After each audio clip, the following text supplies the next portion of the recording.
For my team, I don't work as much on the recruiting side. We have a lot of recruiting, and whenever we talk about diversity, my observation is 90% of the time it ends talking about recruiting.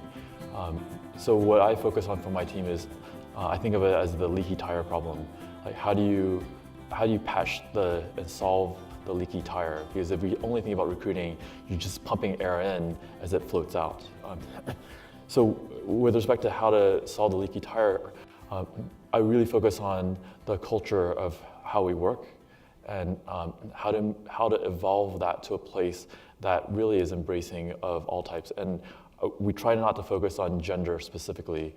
I like to think of it as soft voices, because I think that if you go across a lot of the industry, a lot of the softer voices are the ones that aren't heard as much, and that crosses many dimensions.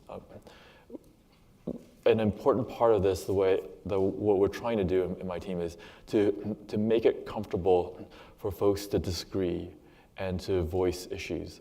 I think one of the things that holds us back on really making advances in diversity is that people are afraid. Where someone who is a minority feels something and they're afraid to speak it. And on the flip side, those people who, I'll generalize, say, in a majority position or one place or another, are afraid of making a comment that highlights how someone is different, because they are afraid that it may be seen as a prejudicial statement. And I think that fear actually makes things worse. I believe that we need to allow people to be free with that in a very respectful way, and when they make mistakes, be able to highlight them, and then as family, discuss them and move on.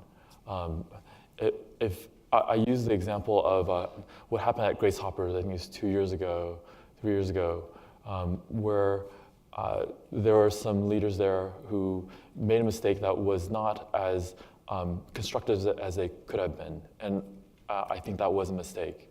But I think it was also a mistake for the community to really jump on them and to really abuse them, because at some level, they were allies, they are allies, and we need to embrace the allies of diversity and accept that we will all make mistakes. And if we can create that culture where we make it comfortable to have that communication, make it comfortable for people to make mistakes, and make it comfortable for us to call each other and learn from it, I think that's really the way we're going to accelerate the acceptance of diversity. But I don't think that's the majority position.